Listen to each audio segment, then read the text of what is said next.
mes frères et sœurs, que vous preniez la Bible comme si c'était un livre que Dieu vous a envoyé. Que la Bible devienne une lettre écrite pour toi et rien que pour toi. Voici ce que le Dieu de la Bible te dit. Dans Genèse, je suis ton Dieu. Sors de ton pays, je te bénis. Shalom, que Dieu vous bénisse. C'est encore un privilège, une opportunité d'être là aujourd'hui, vous présenter notre deuxième partie de l'émission que la Bible parle sur le thème intitulé Enlèvement de l'Église. Nous sommes en train de parler depuis la semaine dernière des événements eschatologiques, c'est-à-dire les événements du temps de la fin, qui ont été programmés à l'avance par prédestination divine. Donc nous avons l'honneur aujourd'hui d'accueillir sur notre plateau le révérend Jean Lozolo. Bonjour pasteur. Pasteur Lozolo, la semaine dernière, nous avons commencé cette émission sur l'enlèvement de l'Église. Nous avons eu le plaisir de recevoir sur notre plateau le pasteur Médard Kenzo qui nous a introduit sur le thème enlèvement de l'Église. Le pasteur Médard nous a parlé un peu sur les 70 semaines d'année, il a touché les 69 semaines. Il nous a expliqué un peu en introduction ce que c'est l'enlèvement de l'Église. Mais nous voulons poursuivre toujours sur ce thème qui n'est pas si évident et qui n'est pas si court. Et en avance, à l'avance, nous vous remercions du temps que vous nous avez accordé, bien que vous avez un calendrier chargé.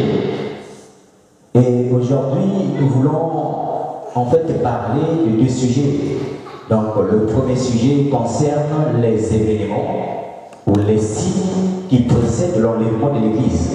Et le deuxième sujet va concerner les signes qui précèdent après l'enlèvement de l'Église, plus exactement la tribulation.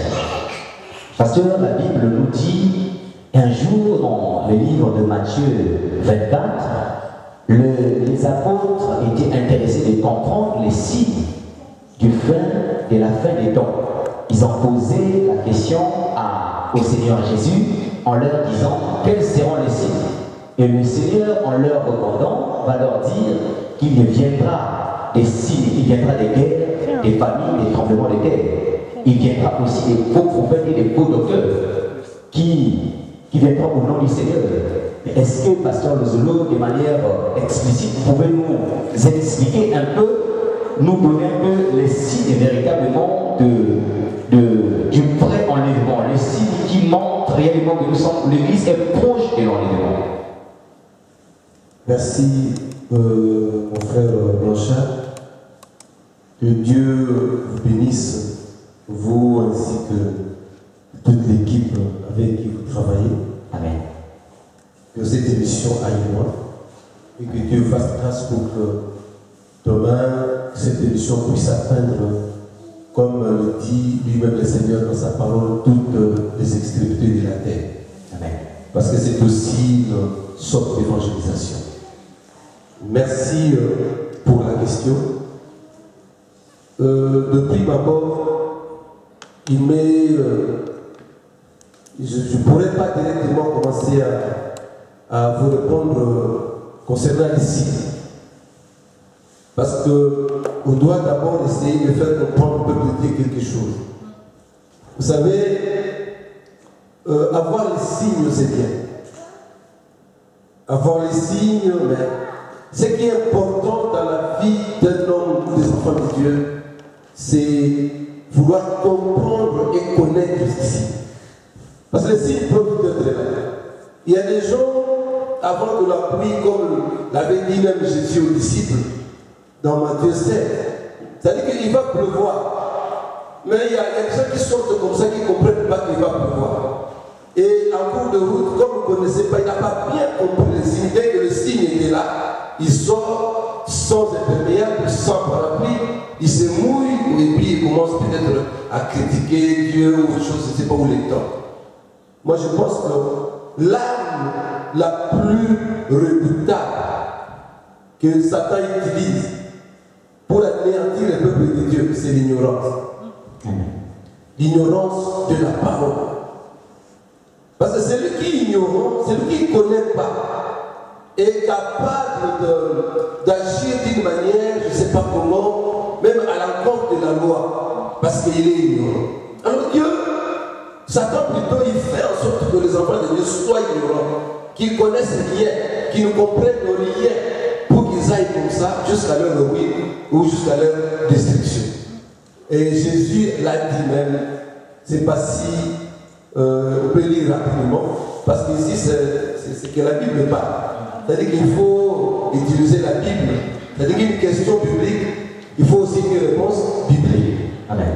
Matthieu 16, 1 à 12. Que Dieu nous fasse grâce parce que c'est facile. Là où nous allons nous arrêter, prochainement nous allons continuer. Si on peut nous lire rapidement, Matthieu 16, 1 à 12.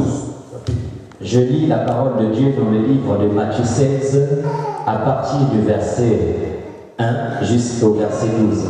Donc, il est écrit ceci: les pharisiens et les sadducéens abordèrent Jésus et pour l'éprouver, lui demandèrent de leur faire voir un signe venant du ciel.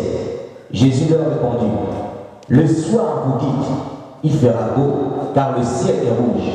Et le matin, il y aura de l'orage aujourd'hui, car le ciel est d'un rouge sombre. Vous savez discerner l'aspect du ciel, et vous ne pouvez discerner les signes des temps. Une génération méchante et adultère demande un miracle. Voilà. Parce que les gens vont continuer après. C'est-à-dire que pour ce qui est du matériel, ce qu'on voit, les gens ont facilité de comprendre qu'il va pleuvoir, c'est pas ainsi de suite. Mais Dieu est en train de regretter ici, Jésus, que les Juifs n'avaient pas compris son avenir. C'est que Jésus était là, mais eux ne comprenaient pas qui était Jésus. C'est-à-dire qu'ils étaient dans l'ignorance. Ils étaient dans l'ignorance. Et c'est de la même manière qu'aussi aujourd'hui, le diable utilise la même arme de l'ignorance pour essayer un peu de détruire la marche du peuple de Dieu pour qu'on puisse l'amener jusqu'à la destruction là où il sera à la fin du temps.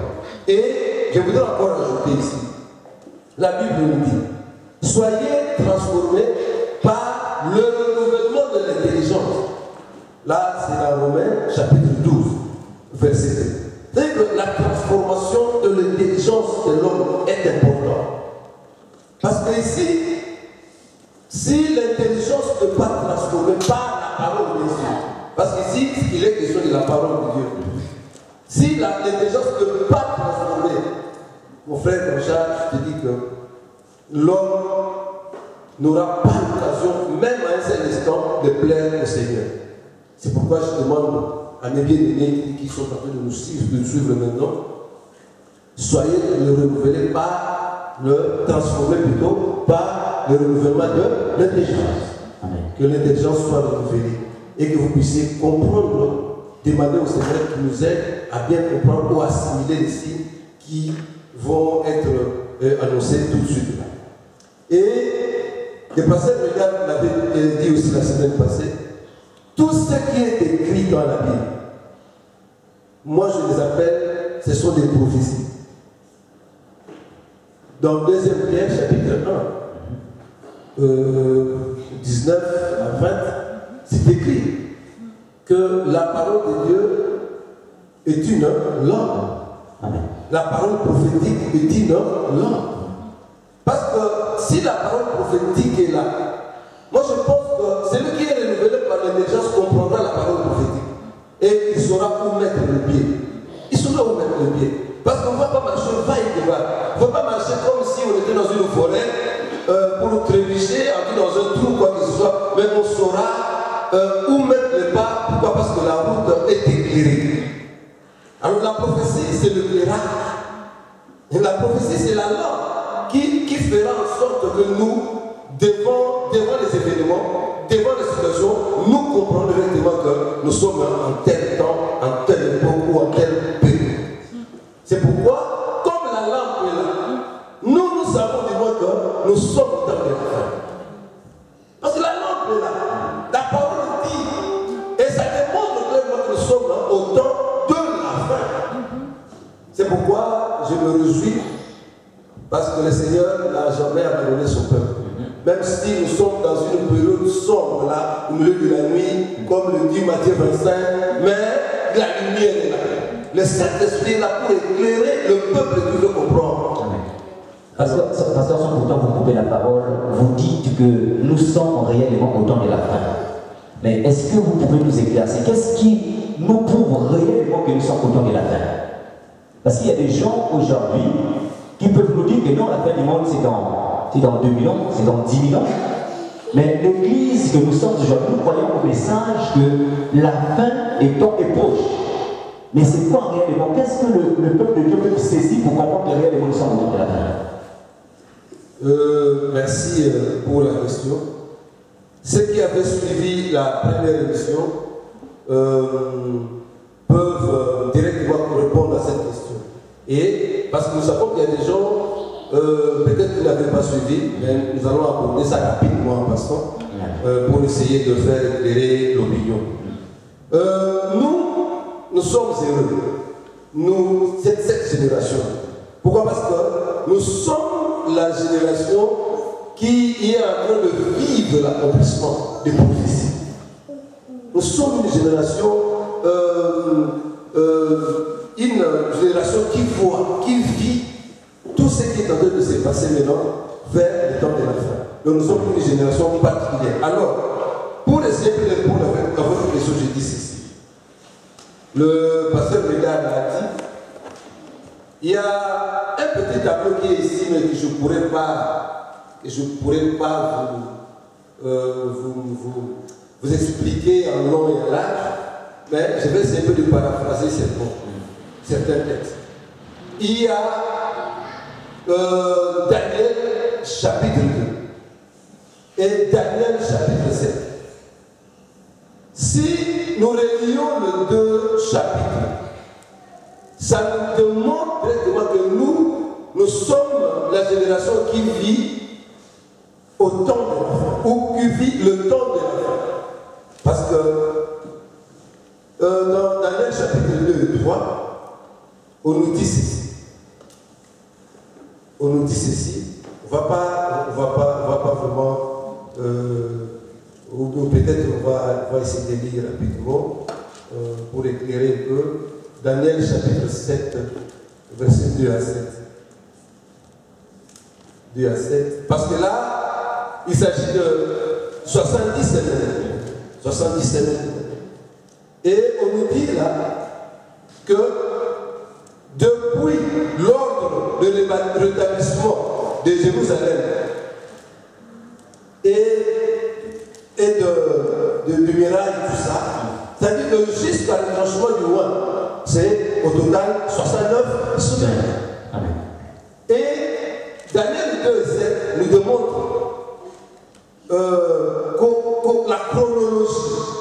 la chronologie de toutes les dominations qui ont eu lieu durant la période d'Israël ici sur la terre, avant même la destruction. Parce qu'on nous parle de 4 royaumes, de 4 empires que Daniel a vu selon l'explication de Dieu. On peut lire là rapidement et nous allons expliquer un peu. Frère Flora, vous pouvez nous lire, vous avez Daniel combien? Daniel chapitre 2, 31 à 35 et 7, 2 à 7. Donc lisons la parole de Dieu dans le livre de Daniel chapitre 2, à partir du verset 31. Donc il est écrit ceci. Ô roi, tu regardais et tu voyais une grande statue. Cette statue était immense et d'une splendeur extraordinaire. Elle était debout devant toi et son aspect était terrible. La tête de cette statue était d'or pur. Sa poitrine et ses bras étaient d'argent. Son ventre et ses cuisses étaient d'airain. Ses jambes de fer, ses pieds en partie de fer et en partie d'argile. Tu le regardais. Lorsqu'une pierre se détacha sans le secours d'aucune main, frappa les pieds de fer et d'argile de la statue et les mit en pièces. Alors le fer, l'argile, l'airain, l'argent et l'or furent brisés ensemble et devinrent comme la balle qui s'échappe d'une aire en été. Les vents les emporta et nulle trace n'en fut retrouvée. Mais la pierre qui avait frappé la statue devint une grande montagne et remplit toute la terre. Ok. Moi je pense que tout ça a été expliqué par le premier intervenant. Et tous ces métaux précieux représentent les empires ou le royaume.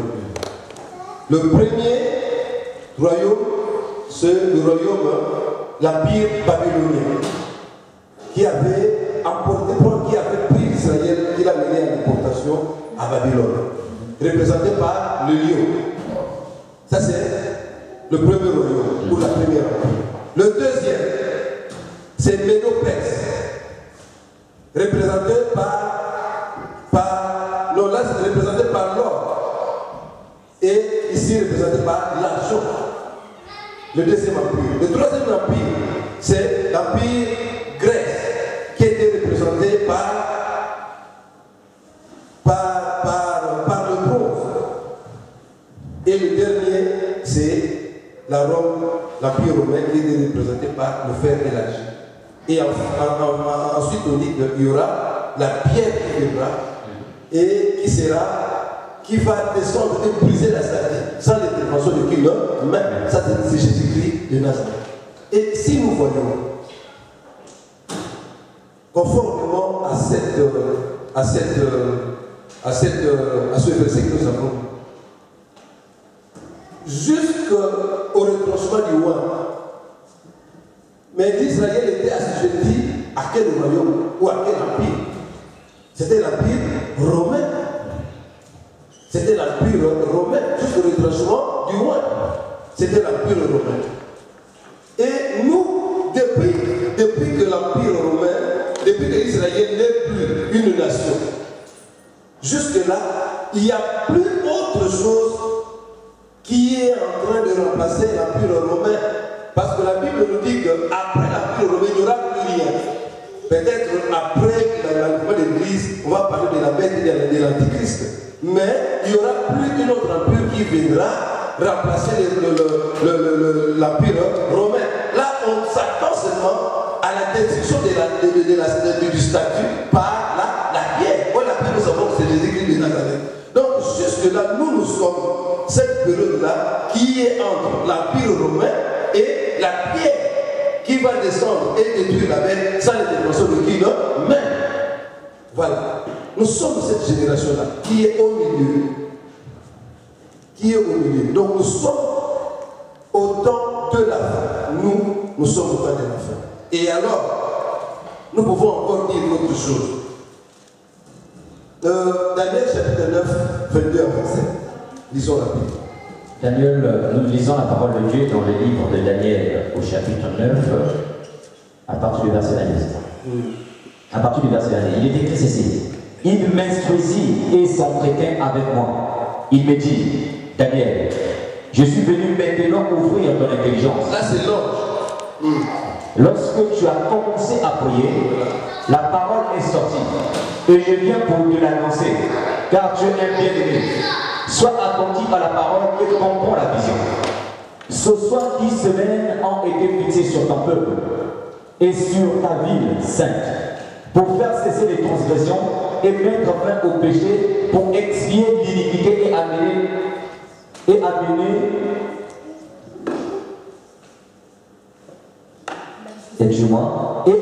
la justice éternelle, pour sceller la vision et le prophète, et pour oindre le Saint des Saints. Sache-le donc et comprends, depuis le moment où la parole a annoncé que Jérusalem sera rebâtie, jusqu'à loin, Au conducteur, il y a 7 semaines. Il y a 7 semaines. Donc ce soir, 2 semaines. Les places et les fosses seront rétablies, mais en des temps fâcheux. Après les 62 semaines, un mois sera retranché. Après les 62 semaines, un mois sera retranché. C'est-à-dire qu'il y a 7 plus 62 qui donne combien? 69. Donc à la 69e semaine, le mois sera retranché. Or, nous voyons déjà que à la fin de la 69e semaine, Jésus-Christ était livré. Jésus-Christ était libre, c'est-à-dire que c'est lui le roi, le Messie, bien qu'il est rejeté par Israël, mais nous l'Église, qui avons l'intelligence et la révélation, nous savons que c'est Jésus-Christ qui est le roi, le Messie, que le monde a besoin pour la délivrance. Et il reste combien? Une semaine. Alors nous là, nous vivons ces temps-là où le Messie n'est plus là. Jésus n'est plus là. Le roi est déjà retranché. Voilà. Et allons-y, parce qu'il reste une semaine. Et qu'est-ce qu'on dit après? Et il n'y aura pas de successeur. Voilà, il n'y aura pas de successeur. Le peuple d'un chef qui viendra détruira la ville et le sanctuaire. Voilà. Et sa fin arrivera comme par une inondation. Il est arrêté que les dévastations dureront jusqu'au terme de la guerre. Il fera une solide alliance avec plusieurs pendant une semaine. Voilà. Et durant la moitié de la semaine, il fera cesser le sacrifice et le front. Les dévastateurs commettront les choses les plus abominables jusqu'à ce que la ruine et ce qui a été résolu fondent sur le dévastateur. Ok, voilà. C'est-à-dire que là maintenant, nous attendons que maintenant la ruine du dévastateur. Et nous avons dit là la fois passée, le dévastateur sera détruit par la pierre. Or la pierre c'est Jésus-Christ de Nazareth que nous avons. C'est-à-dire que nous sommes entre la période de 69e semaine et 70e semaine. Nous sommes là au milieu. Et pour terminer, nous allons encore lire. Parce que la Bible parle. Romains 11. Nous allons lire Romains 11, 20. Vous voyez, Romains chapitre 11. J'aime trop ces versets. 11, verset. C'est m'est venu comme ça dans la tête. Israël est tombé dans un investissement partiel. 20. Coupé 25. 25. Et puis nous allons descendre jusqu'à 28, je pense. Donc lisons la parole de Dieu dans le livre de Romains au chapitre 11 à partir du verset 25. Et il est écrit, car je ne veux pas, frère, que vous ignorez ce mystère. Ce mystère, c'est-à-dire que le mystère c'est quelque chose de caché, qui doit être dévoilé pour le connaître. Oui. Afin que vous ne vous regardez point comme sage. C'est qu'une partie d'Israël est tombée dans l'endurcissement jusqu'à ce que la totalité des païens soit entrée. C'est qu'une partie d'Israël est tombée dans l'endurcissement. Vous savez, Jésus-Christ là n'était pas considéré en Israël comme le Messie. Parce que lui-même leur avait dit que ce n'est pas encore le temps où je dois être déclaré roi. C'est pourquoi ils l'ont tué. Après ils ont dit que ça ne sert à rien parce que nous on attendait un Messie qui venait nous libérer de la main des Romains. Alors ils ont dit que bon, il fait le gars de Dieu, tout ça, mais par rapport à notre captivité, il ne fait rien. C'est pourquoi on a même livré et déclaré. Mais la Bible dit que cet endurcissement-là était aussi voulu par Dieu. Parce que Dieu avait un projet pour l'humanité. Il avait un projet pour l'humanité. Parce que donc, je paraphrase, parce qu'on ne va pas lire ça. Dans Ésaïe 61, on dit quoi? Ésaïe est en train d'annoncer comment sera le Messie, quel sera le travail de celui qui viendra. On dit, il viendra libérer les captifs, rendre libre les opprimés, et ainsi de suite, enfin, publier une année de grâce de l'Éternel. Or, nous savons selon la Bible que l'année de la grâce commence à partir partir de la première venue du Seigneur Jésus-Christ sur la terre. Or, l'année de la grâce ne concerne pas Israël. L'année de la grâce est pour nous le païen. C'est pourquoi l'année de Jésus-Christ était venue en ce moment-là pour rendre libre nous qui étaient pris dans la prise de Satan. Donc l'année de la grâce a commencé à la première venue de Jésus. Alors on continue rapidement. Donc, et ainsi tout Israël sera sauvé. Voilà. Selon il est écrit, le libérateur viendra de Sion et il détournera de Jacob les impiétés. Voilà. Et ce sera mon alliance avec eux. Voilà. C'est en ce qui concerne l'évangile, en 28 on dit, en ce qui concerne l'évangile, ils sont ennemis à cause de vous. C'est-à-dire que Israël est ennemi à cause de vous, c'est-à-dire nous, les païens. Donc Israël est ennemi de Dieu pour nous. Parce que Dieu ne pouvait pas travailler au même moment et avec Israël et avec l'Église. Mais or, nous savons que par élection, Israël sera, c'est le peuple de Dieu, quoi qu'il en soit. Mais il est tombé dans un investissement partiel, on dit partiel, pour que nous puissions entrer, nous puissions avoir l'accès. Mais la Bible nous dit que après, le Seigneur rentrera, après l'enlèvement de l'Église, quand l'Église serait partie, je ne peux pas dire serait, parce qu'il sera effectivement parti. À l'enlèvement, le Seigneur retournera, prendra maintenant, posera son regard vers Israël. Donc nous ici, nous sommes ce peuple-là qui vit dans l'année de la grâce. Après le retranchement de loin, l'année de la grâce que le Seigneur est venu publier, nous, cette génération. Donc c'est pourquoi nous pouvons dire que nous sommes là, le peuple qui vit les temps de la fin, que la Bible est en train de dire. Donc là, nous attendons l'enlèvement de l'Église et nous attendons les événements qui vont avoir lieu après l'Église, c'est-à-dire les milléniums et jusqu'à l'éternité. Amen. Et je ne sais pas s'il y a autre chose pour que nous puissions attaquer le problème des 6 minutes. Donc, j'aimerais juste revenir un tout petit peu par rapport à cette question que nous avons posée tout à l'heure. Donc, nous sommes en train de parler en fait des signes qui précèdent l'enlèvement de l'Église. Et donc, le pasteur Lozolo, qui nous a donné l'opportunité de l'accueillir aujourd'hui sur notre plateau, nous a expliqué réellement que nous sommes à la fin des temps. Et pasteur Lozolo, comme je le disais tout à l'heure dans le livre de Matthieu 24, la Bible dit qu'il viendra des guerres, il viendra des famines, il viendra des tremblements de terre, il s'élèvera des faux docteurs et des faux prophètes. Pensez-vous que c'est seulement ces signes-là qui vont s'accomplir? Vous pouvez-vous nous expliquer plus en détail réellement? Parce que nous voyons les guerres aujourd'hui, nous voyons les tremblements de terre, nous voyons aujourd'hui des hommes qui se proclament, par exemple, hommes de Dieu, qui se proclament pasteurs, qui se proclament apôtres, qui se proclament prophètes, qui se proclament docteurs. Merci, frère Monchin. Cette question mérite bien une réponse. La Bible dit quoi? Dans Matthieu 24. Vous savez, c'était tout ça, on a dit ça.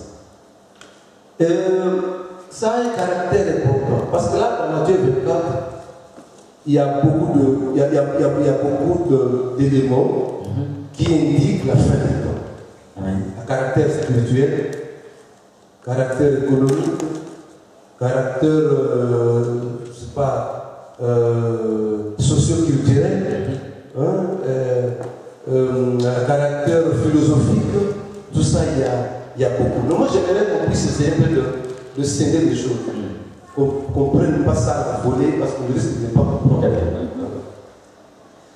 Vous avez commencé sur les faux prophètes, tout ça. Bon, j'aimerais aussi que nous puissions aussi commencer par là. Nous allons lire dans 1 Timothée, non, disons d'abord deuxième Thessaloniciens chapitre 3. 1 à 7. Et puis nous avons lu 1 Timothée 4, 1 à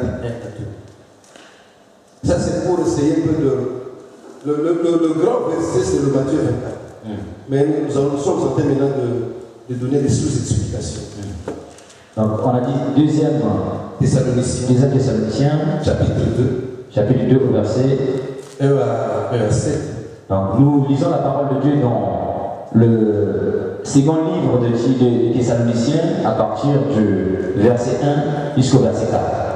Il est écrit ceci: pour ce qui concerne l'avènement de notre Seigneur Jésus-Christ et notre réunion avec lui, nous vous prions, frères, de ne pas vous laisser facilement ébranler dans votre bon sens et de ne pas vous laisser troubler, soit par quelques inspirations, soit par quelques paroles ou par quelques lettres qu'on dirait venir de nous, comme si le jour du Seigneur était déjà là. Comme si le jour du Seigneur était déjà là. Ne soyez pas troublés, même n'importe par quelle inspiration que ce soit. Ne soyez pas troublés, comme si le jour du Seigneur était là. Allons-y. Que personne ne vous séduise d'aucune manière. Voilà. Car il faut que l'apostasie soit arrivée auparavant. Il faut que l'apostasie soit arrivée auparavant, avant le jour du Seigneur, avant le départ de l'église, avant la fête de l'église, avec le bout, avant la fête des noces. Il faut qu'il y ait d'abord l'apostasie. Allons-y. Et qu'on ait vu paraître l'homme du péché. Voilà, allons-y. Le fils de la perdition. Voilà, les dévastateurs qu'on a vu dans Daniel là. Amen. L'adversaire qui s'élève au-dessus de nous, c'est qu'on appelle Dieu ou de ce qu'on adore. Voilà. Jusqu'à s'asseoir dans le temple de Dieu et se proclamer lui-même Dieu. Voilà, là ce sera à la fin de la première moitié de la fin de la semaine, quoi. À la 70e semaine. Là c'est ça. Il va s'asseoir dans le temple d'Israël. Il va se proclamer Dieu. Parce qu'on va voir ça. Parce qu'il fera une alliance avec Israël. Pasteur, avant d'avancer, j'aimerais juste revenir pour faire comprendre un peu le peuple de Dieu. Est-ce que vous pouvez nous éclaircir un peu ce que c'est l'apostasie? Parce que la Bible dit que personne ne vous séduise d'aucune manière, car il faut que l'apostasie soit arrivée auparavant. C'est quoi l'apostasie? Avant l'arrivée du Seigneur, la deuxième venue, ou avant l'enlèvement de l'église, il faut qu'il y ait d'abord l'apostasie. L'apostasie, c'est l'abandon de la foi. Selon la vraie définition, le sens, c'est l'abandon de la foi. C'est une sorte de rébellion. Parce que le dévastateur, il s'est rebellé. Alors il commence déjà aujourd'hui à mener son action. Et puis si on continue à le lire en bas, on dit que qu'est-ce qu'on nous dit là? C'est-à-dire que cela commence déjà à se manifester maintenant, mais il y a quelque chose qui le retient. Ça, c'est le Saint-Esprit qui le retient. Il est capable d'agir comme il entend, comme il le veut. Parce qu'il n'est pas encore le temps, parce qu'il y a quelque chose qui le bloque, c'est le Saint-Esprit. Et alors, on dit que maintenant, là déjà, le travail commence. On a déjà commencé à travailler sur le livre. Nous, les prédicateurs, nous parlons comme ça. Amen. C'est-à-dire que le travail commence. C'est comme dans une guerre, il y a toujours des précurseurs qui vont dans l'autre camp essayer de se camoufler pour savoir comment là. Amen. Et le dévastateur a ses précurseurs, même dans l'église, même dans l'œuvre de Dieu. C'est pourquoi on dit c'est une sorte de rébellion. Et c'est aussi une déroute. C'est aussi une régression sur le plan spirituel. Il y a beaucoup de termes que vous pouvez mettre, ça, décroissance, ainsi de suite là. Voilà. Parce que l'abandon de la foi, ça signifie qu'il y a eu un fondement. Parce que la Bible dit, le fondement que les apôtres ont posé reste inébranlable. Amen. Inébranlable. Et on dit, Paul d'ailleurs, il est en train de dire à l'église, je posais les fondements comme un sage acheté. Et personne d'autre ne peut venir poser un autre fondement. à l'église de Galate, même si un ange du ciel venait, ne l'écoutez pas, hein, ne l'entendez pas. S'il dit quelque chose, il doit dire ce que nous avons dit, autrement ne le croyez pas. Et il ajoute, il dit, même si moi, ou nous les apôtres, venons vous dire autre chose que nous avons dit, ne croyez pas. Il sait la parole. Amen. Voilà. Et si Paul dit que si moi-même je viens, et même si un ange, parce qu'apparemment dans le monde, un ange c'est un être un peu, c'est pas extraordinaire. Or l'ange est au service de l'homme, et nous les enfants de Dieu. Amen. Voilà. Donc, si lui nous dit que moi, Paul, même si l'ange venait, avec un autre évangile, ne le croyez pas. Et comment un homme peut-il venir avec un autre évangile où on le croit? Il faut que l'intelligence soit révélée, comme j'avais dit. Il faut que l'homme soit éclairé. Il faut avoir l'esprit de la révélation. C'est ça. Donc, c'est ça. Donc, l'abandon de la foi, en quelque sorte, c'est, en petite définition, un contre-évangile. Un évangile à travers. Un faux évangile. L'évangile de populaire. L'évangile de merci, quoi. L'évangile du ventre. L'évangile de mais c'est moi, quoi. C'est moi, c'est moi, c'est moi, c'est moi. C'est-à-dire qu'on prend la place de Dieu dans l'église. C'est ça. La procédure, c'est l'abandon de la foi. Et pour essayer un peu de disséquer cet abandon de la foi dans l'église, nous allons essayer de lire quelques versets rapidement. 1 Timothée 4, 1 à 2.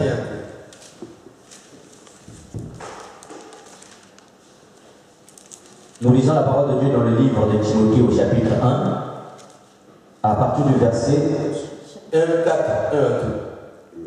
Chapitre 1, 4, chapitre 4, verset 1 jusqu'au verset 2. Il est écrit, mais l'Esprit dit expressément que, dans les derniers temps, Voilà. quelques-uns abandonneront la foi. Ok, donc on va continuer. J'aimerais que les enfants de Dieu puissent comprendre quelque chose. Ici, les apôtres parlent du dernier temps. Nous avons déjà expliqué que nous sommes au dernier temps. C'est-à-dire que là, je pense que c'est carré, il n'y a plus de débat, il n'y a plus de question là. Donc, avant de continuer, qu'on comprenne ça, nous sommes déjà dans le dernier temps. Allons-y. Au dernier temps. Pour s'attacher à des esprits séducteurs. Donc, on va commencer.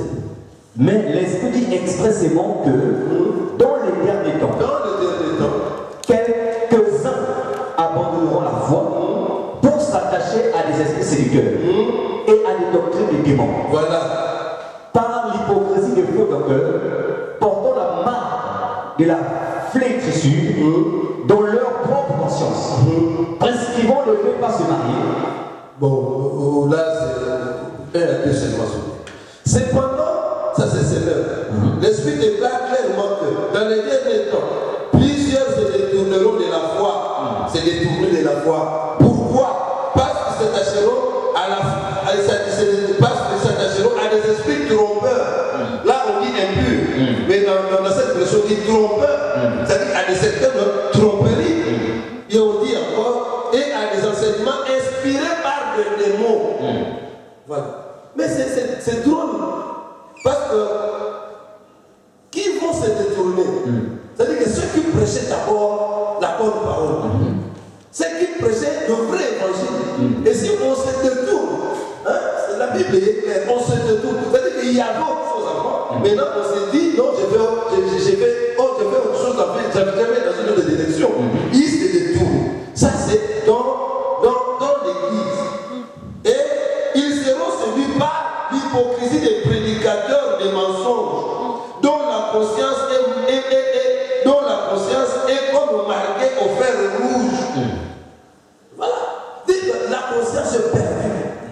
C'est pourquoi moi j'insiste là-dessus, sur l'intelligence, les ruban de l'intelligence. C'est ça la conscience. C'est-à-dire qu'ils vont maintenant détourner le peuple. Parce que ça, c'est même à Saint-Anne où nous allons, Dieu va commencer aussi à susciter les serviteurs pour essayer de ramener l'Église à la foi apostolique. C'est très important. Parce que ces gens-là ont essayé de falsifier la parole, la manière. Ce sont les prédicateurs, ce sont les enseignants. Alors ils ont aussi amené de rêver le peuple. C'est pourquoi aujourd'hui vous voyez quoi? Les gens ne veulent plus écouter la vraie parole. Ils sont ivres du vin, bien qu'ils soient en train de défoncer certaines choses. Ils sont ivres du vin. C'est-à-dire que la Bible dit il s'est détourné de la vérité. Il y a une vérité, mais les gens ne veulent pas. Et la Bible dit qu'ils veulent qu'on puisse leur dire des choses qui leur plaisent.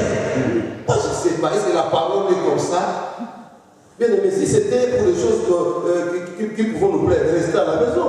Appelons les gens pour nous raconter des histoires à la maison. Mais si c'est pour Dieu, ici à l'église, pour que demain, nous puissions présenter une église pure, mûrie et sans tache et irrépréhensible, moi je pense qu'il faut appliquer la vérité de la parole. Amen. Voilà. C'est ça, moi, les prédicateurs. Et la Bible dit, l'apostasie viendra afin de détourner le peuple. Ça, c'est la plus grande mission du diable. Nous pouvons encore lire autre chose. Toujours dans 2 Timothée 4, 3 à 5. Nous continuons. Donc, lisons la parole de Dieu dans le livre de 2 Timothée, au chapitre 4, à partir du verset 3 jusqu'à 5. 2 Timothée. Donc, il est écrit ceci: car il viendra un temps où les hommes ne supporteront pas la saine doctrine. Voilà, il viendra un temps où les hommes ne supporteront pas la saine. Hein? Peut-être que supporter, la Bible dit saine, la vraie, la parole. Voilà. C'est pourquoi aujourd'hui les gens veulent seulement qu'on puisse leur dire des choses comme vous aurez l'argent, vous irez à l'Europe, je ne sais pas. Et là, à la fin de quoi, dans d'autres contrées, bon ici, bon vous allez vous marier, tout ça. Non, bien aimé, je pense que la Bible dit, même si on gagnait toute la terre, et si on perd tout cela, à quoi va être? Amen. Voilà. Donc, allons-y. Donc, car il viendra un temps où les hommes ne supporteront plus la saine doctrine, mais ayant la démangeaison d'entendre des choses agréables. Voilà, démangeation d'entendre des choses agréables. Oui. Ils se donneront une foule de docteurs pour leur propre désir. Foule. Et c'est pas même aujourd'hui, moi je pense que même dans les églises, il faut qu'il y ait pas beaucoup de gens qui prêchent. Mais il y ait beaucoup d'évangélisateurs. Amen. Hein? C'est-à-dire que dans les champs de l'évangélisation, qu'il y ait tout le peuple puisse évangéliser. Mais dans l'église, il faut que les visionnaires comprennent cela. Parce qu'il y a beaucoup de peuples qui entrent aujourd'hui. Imaginez-vous, frère Jean-Jacques, quelqu'un qui vient à l'église, il fait 6 mois, une année, il devient d'abord évangéliste, après il devient pasteur, après pasteur il devient prophète devient docteur, et puis à la fin, il ne sait pas, il dit que prophète, et on est dans un pays francophone, mais lui il vient et dit qu'il ne sait pas qui ça. Mais qu'est-ce que ça vient faire? On cherche quoi? Énergie, on veut faire quoi? On va voir ça. Ça c'est l'esprit que Dieu disait, que l'esprit qui va animer l'église au temps de la fin, au cours de l'histoire. Hein? Ça, je pense qu'on va aborder ça. C'est l'esprit de Nicolaï. Amen. Hein? Ça, c'est l'esprit de Nicolaï. Je pense que j'aborde ça directement. L'esprit de Nicolaï. On peut lire ça dans l'Apocalypse chapitre 2. 2:6. Parce qu'au cours du temps, au cours de l'histoire, la Bible nous montre que à l'Asie mineure, ces églises-là dont le Seigneur a parlé.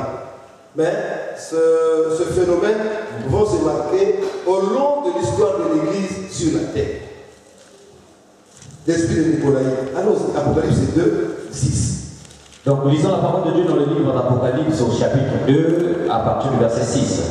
Il est écrit: tu as pourtant ceci, c'est que tu es les œuvres de Nicolaï, voilà. Œuvres que je hais aussi. Voilà. C'est-à-dire que dans l'église, même dans le verset 15, il y en a aussi. Donc dans cette église de Fès, et de Thyatire, donc il y a quoi? Donc ça c'est l'église de Pergame, je pense. Donc il y a des œuvres de Nicolaï Nicolette, ça signifie quoi? En grec, Nikao signifie conquérir. Laos, le peuple. Et si on associe ça, c'est-à-dire conquérir le peuple, c'est-à-dire qu'un pasteur qui est là comme un souverain chef, hein? Aujourd'hui, si vous allez dans beaucoup d'églises, c'est-à-dire qu'il y a des trônes là, c'est-à-dire que réservés aux pasteurs. Sur les trônes, c'est-à-dire que quand les pasteurs entrent dans l'église, même si on faisait autre chose, on laisse pour chanter oh, pasteur, Dieu soit loué, parce que l'homme de Dieu entre. Voilà. C'est-à-dire que Dieu est présent. Il y a un Dieu qui est au-dessus de toutes choses. C'est-à-dire qu'on ne peut pas arrêter, par exemple, la parole, on ne peut pas arrêter parce qu'il y a quelqu'un qui entre. Voilà. C'est-à-dire que conquérir le peuple, il est que lui qui est au-dessus, il conquit tout le monde. Ceux qui travaillent avec lui, c'est rien. Il n'y a que lui. Et la Bible dit encore, en dehors de cet esprit, parce que nous sommes train d'aller rapidement. Il y a l'esprit, en dehors de l'esprit de Nicolaïde, il y a l'esprit de Balaam. L'esprit de Balaam. À l'église de Pergame. Apocalypse chapitre 2, verset 14. Donc, pasteur, si je comprends bien, ces différents types d'esprits que nous sommes en train de voir, ce sont les esprits qui s'élèveront à la fin des temps. Ce sont les signes, c'est-à-dire des hommes de Dieu qui détourneront la foi des fils de Dieu. Voilà. D'accord. Donc, ces hommes-là seront revêtus des esprits des Nicolaïdes, des esprits des Balaam, et ainsi de suite. Ça s'explique les versets que nous avons lus dans Timothée. Tout à fait. L'esprit de Balaam. Donc, l'esprit de Balaam, on va dans le livre de Apocalypse 2, 14. Apocalypse 2, 14. Mais pour comprendre ça, il faut aller dans le chapitre Nombre, chapitre 22 et 25. Apocalypse 2, 14. Donc, lisons la parole de Dieu dans le livre d'Apocalypse, chapitre 2, verset 14. Donc, il est écrit ceci, mais j'ai quelque chose contre toi. C'est que tu as là des gens attachés à la doctrine de Balaam. Voilà. Donc, Balaam, c'est quoi? C'est-à-dire quelqu'un qui était attaché à l'argent. Un soi-disant prophète, mais attaché à l'argent. Vous connaissez l'histoire. C'est-à-dire qu'il y a beaucoup de serviteurs aujourd'hui attachés à l'argent. C'est-à-dire que lui, l'église, c'est pour l'argent. Or, nous sommes ministres de Dieu pour un travail. De vous rendre, ce n'est pas service. Rendre le travail. Mais le Seigneur sait, comme des militaires, comment l'État va nous récompenser. Or, nous, notre l'État, notre chef, c'est Dieu lui-même. Voilà. On ne fonde pas l'église pour l'argent. Non. Et il y a encore le festin des idoles. Dès que vous allez dans les églises là, vous voyez que donc, c'est-à-dire que la loi de Dieu ne vaut absolument rien. Rien. Et il y a des prostituées de Moab qui sont venues séduire les enfants d'Israël. Ça, c'était donné par qui? Cette inspiration ou cette idée était donnée par Balaam de dire au roi d'envoyer des filles pour aller séduire les enfants d'Israël. Ainsi, c'est ainsi que Dieu attirera sa colère vers ce peuple. Voilà. Et aujourd'hui, nous voyons ça. Et voyez un peu le certain de Dieu. Que des divorces. C'est-à-dire que cet esprit est tenté. Que des divorces. Mais le peuple de Dieu n'attire pas la conscience pour essayer de comprendre d'où ça vient. C'est l'esprit du temps de la fin. L'esprit du temps de la fin. Et pour aller rapidement.